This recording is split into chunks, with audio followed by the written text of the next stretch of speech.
Et c'est ici que commence ma garde de lecture. Et c'est ici que commence ma garde de lecture. Kingdom saison 5, épisode 7, une fois de plus. Cariotel se tient au centre du cercle, les yeux fixés sur chacun des visages autour d'elle. Sa voix est calme mais tranchante, comme une lame. Denyu et son escouade vont ouvrir la voie.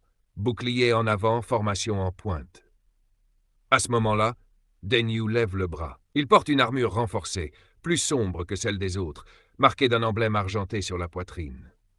Derrière lui, 8 soldats avancent, chacun tenant un lourd bouclier rectangulaire qui couvre tout leur corps. Ils prennent position devant l'équipe, formant un mur compact. À son signal, les boucliers s'élèvent en synchronisation parfaite. Les pas sont lents mais puissants, chaque mouvement précis comme une machine bien huilée. Le sol vibre sous leur avancée. Cariotel continue. Pendant qu'ils avancent, on reste collé derrière. À la moindre brèche dans les lignes ennemies, on s'engouffre. Denyu, tu t'arrêtes pas. Même sous les flèches, même si ça hurle autour de toi, tu fonces droit vers la base de la colline. Et pendant que le soleil perce les nuages au-dessus, l'escouade de Denyu s'élance, formation serrée, les boucliers brillant faiblement. Le plan est lancé. Alors, voilà ce qui se passe. Alors que les boucliers brillent sous le soleil, les flèches commencent à pleuvoir, frappant les boucliers en un bruit sourd. Denyu serre les dents, le regard figé sur l'objectif, tandis que les flèches rebondissent ou s'enfoncent dans les défenses de l'escouade. Un cri de douleur s'élève ici et là, mais Denyu reste impassible, ordonnant à ses hommes avec une voix forte et dure. « Résistez! Tenez la ligne !» Chaque soldat serre son bouclier avec plus de force, se faisant un mur contre la pluie de projectiles. Leurs jambes tremblent sous la pression, mais ils n'ont pas le choix. Ils avancent malgré tout. Le vent souffle fort, emportant la poussière et les grincements de métal, mais rien ne brise la détermination dans les yeux de Denyu. Ils avancent, comme des vagues contre des rochers, implacables. Pendant ce temps, derrière la colline, dans un repli presque invisible, Shin, le capitaine de l'unité Ishin, fait des signes à ses hommes. Ils grimpent lentement la montagne escarpée, leurs pas légers mais déterminés. Le visage de Shin est gravé d'une concentration totale, un air de calme absolu malgré la violence de l'attaque qui se déroule en dessous. Puis, le flashback surgit. Les hommes de l'unité Ishin se rappellent les mots de leur capitaine. « Ne vous inquiétez pas, il n'y a pas beaucoup de monde. On n'a qu'une petite escouade. Mais avec ça, on va les prendre par surprise. On n'est pas là pour faire du bruit, mais pour frapper au cœur. » Ces paroles résonnent dans l'esprit des soldats, comme un écho de force et de stratégie. Shin regarde un instant en arrière, là où son équipe grimpe silencieusement, puis il reprend son regard vers la colline. Ce n'est qu'une question de temps avant qu'il ne frappe. Quand Denyu ouvrira la brèche, ce sera à leur tour. Shin grimpe lentement, ses bottes martelant la terre dure de la montagne. Il lève les yeux et aperçoit un groupe d'hommes ennemis, postés à quelques dizaines de mètres en contrebas. Il fait un signe discret à ses lieutenants. Tous s'immobilisent, l'air tendu, les regards fixés sur les soldats ennemis. Un silence lourd s'installe, comme si tout le monde retenait son souffle. Shin, concentré, analyse la scène. Une quarantaine d'hommes, répartis en petits groupes, gardant des positions peu solides. Déné, son lieutenant, s'approche à pas mesurés, son visage marqué par la fatigue, mais toujours aussi vif. « Chef, murmure-t-il, à droite, il n'y a personne. Qu'est-ce qu'on fait ?» Shin scrute encore une fois la situation, ses yeux perçants balayant les alentours. Il voit un sentier étroit, presque invisible, serpentant sur le flanc de la colline. C'est leur chance. « Regardez !» dit-il à voix basse mais ferme, « on monte par ce sentier. On va les attaquer par derrière. Gardez le silence. On ne doit pas se faire repérer. » Les hommes hochent la tête et, avec une agilité surprenante, ils commencent à monter le sentier, leurs pas légers comme des ombres parmi les roches. Shin ne lâche pas du regard l'ennemi. Chaque mouvement calculé, chaque bruit étouffé. Ils sont proches, si proches de surprendre l'ennemi. Une fois en haut, Shin se tourne vers ses hommes, un regard froid et déterminé dans les yeux. Attaquez. À ce moment-là, l'attaque éclate. Les soldats d'unité Ishin surgissent comme des fantômes, leurs épées prêtes à frapper, leur corps se fondant dans la lumière du crépuscule. Le bruit des armes se fait entendre, les cris de guerre résonnent, Mais quand Shin, Déné et les autres frappent les premières lignes, un vent étrange souffle sur la scène. À leur grande surprise, les soldats ennemis qu'ils attaquent ne sont pas des hommes. Les épées glissent à travers des corps de paille remplis de foin et de tissu. Les visages durs et animés qui semblaient les surveiller étaient en réalité des mannequins fabriqués à la hâte. C'est une illusion, un piège. Déné se fige, un rictus de confusion sur son visage. Qu'est-ce que... Shin serre les dents, son esprit travaillant à toute vitesse. C'est un leurre, il le sent maintenant. Les vrais ennemis sont ailleurs. « Retraite !» ordonne Shin brusquement. Mais déjà, le bruit de l'attaque se propage à travers la colline et les échos d'autres forces ennemies résonnent dans les airs. La vraie bataille commence maintenant. Denyu, toujours en avant-garde, porte son bouclier avec détermination. Les flèches ennemies, habituelles, devraient déjà pleuvoir sur lui et ses hommes. Mais rien. Aucune flèche, aucun bruit métallique frappant le métal de son bouclier. Perplexe, Denyu baisse légèrement son bouclier et scrute les alentours. Il attend, son esprit en alerte.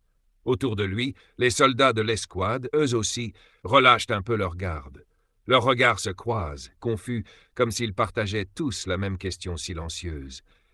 Ils n'entendent que le vent et les bruissements lointains, mais aucun cri d'attaque, aucun souffle d'urgence.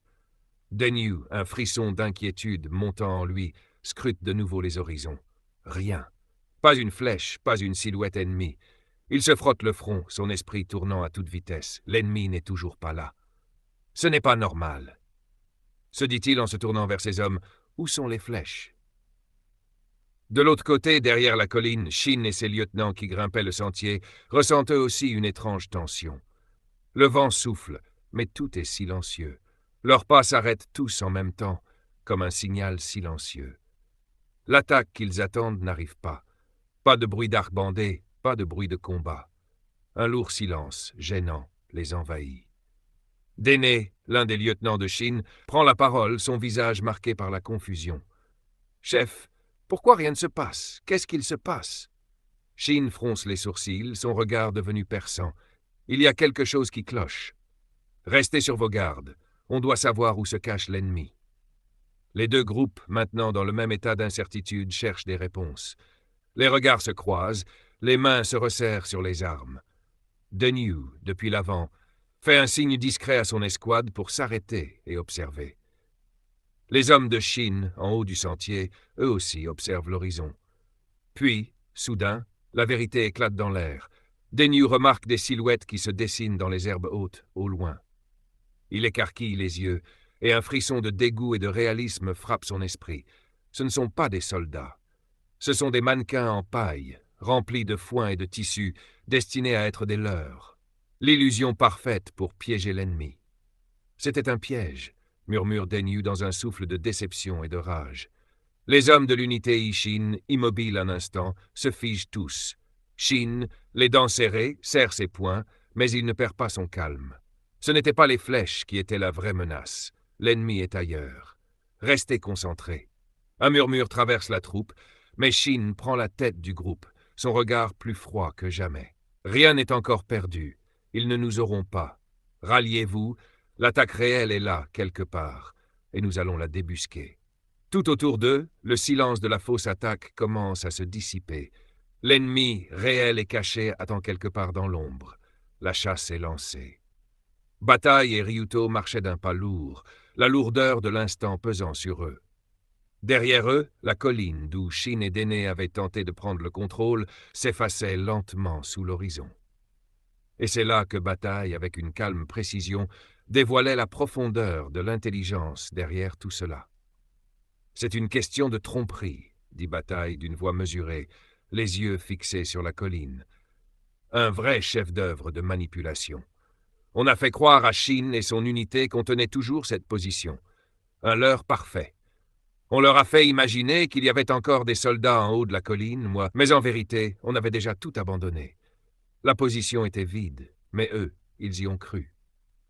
Il laissa un moment de silence, ses paroles flottant dans l'air comme un voile de mystère. Puis il continua. Et le génie de cette manœuvre, c'est que ce n'était pas simplement une question de détourner leur attention. C'était un mouvement psychologique, une danse mentale parfaite. Quand Shin est arrivé au sommet, il a vu la vérité. Il n'y avait rien, rien que de faux postes et des mannequins faits de paille. Il a été pris dans notre illusion. C'est comme ça qu'ils ont perdu. Ryuto, absorbant chaque mot, hoche la tête. Mais pourquoi ça? Pourquoi les faire monter ici au lieu de les attaquer directement? Bataille sourit, une lueur d'admiration dans ses yeux. Parce que ce n'était jamais le but de prendre cette colline. Ce n'était qu'un passage, une ouverture. La vraie bataille, c'était ailleurs, mais il ne savait pas. C'était exactement ce qu'on voulait qu'il croie. Il se tourna vers Ryuto, son regard devenu plus incisif. Les officiers de Zhao, eux, savent bien que tout repose sur la ligne centrale. Mais pour l'unité de Shin, leur plan de défense après la colline centrale était leur dernier atout. On a utilisé ce point faible contre eux. En les forçant à suivre ce faux chemin, en leur faisant perdre du temps, on a préparé le terrain pour un assaut final. Ryuto comprenait maintenant. Ils ont créé une ouverture, ils ont détourné Shin et son unité, et l'armée de Zhao, pendant ce temps, avançait sans qu'ils ne le sachent. C'est exactement ça, répondit Bataille, sa voix pleine de fierté. C'était un jeu de patience et de stratégie. Nous savions que l'unité de Shin allait faire une ligne défensive sur la colline centrale, pensant que c'était leur point clé. Mais à ce moment-là, l'armée de Zhao se préparait déjà à contourner cette position. Nous avons fait en sorte qu'ils restent coincés à ce poste, et maintenant, ils sont bloqués. Un silence s'installa entre eux, lourd de gravité. Bataille poursuivie, presque avec une admiration distante pour l'intelligence du plan. Ce n'est pas juste une victoire militaire, c'est une victoire de la pensée. Le plan était simple dans son exécution, mais d'une profondeur incroyable. En forçant l'unité de Shin à se déplacer, à se tromper, on a non seulement pris l'initiative, mais on a aussi créé une situation où, désormais, ils ne peuvent plus revenir en arrière. Si Zhao réussit à capturer la ligne centrale, c'est la fin de l'histoire. C'est là que tout se joue. Ryuto ressentait la pression du moment. Il savait que cette ligne centrale était cruciale et que l'issue de la guerre en dépendait. Donc, maintenant, l'unité de Zhao n'a plus qu'à prendre cette ligne pour gagner la guerre. Bataille hocha la tête lentement, un air de satisfaction se dessinant sur son visage. Exactement. Ce plan, c'était la clé. Il fallait que l'unité de Shin croie qu'ils pouvaient établir une défense solide. Et ce qu'ils ont fait, c'est exactement ce qu'on voulait. Ils sont partis dans une direction, ont perdu du temps et se sont mis dans une position où ils seront écrasés. Et pendant ce temps, l'armée de Zhao a un chemin ouvert vers la victoire. Il s'arrêta un instant, fixant Ryuto avec une intensité rare. Ce n'est pas juste une bataille de soldats, c'est une bataille d'esprit. Chaque mouvement, chaque faux pas, chaque diversion, c'était calculé. Il croyait avoir le contrôle, mais en réalité, tout a été orchestré depuis le début. Et maintenant, Zhao se rapproche plus que jamais de la victoire finale. C'était plus qu'une victoire militaire. C'était une victoire psychologique, une victoire de l'intelligence, un plan si brillant qu'il semblait infaillible, un coup de génie dans le jeu de guerre. Tout ce que Zhao avait mis en place les amenait à ce moment précis, à ce basculement où la victoire semblait déjà acquise. Et c'est ici que se termine ma garde de lecture.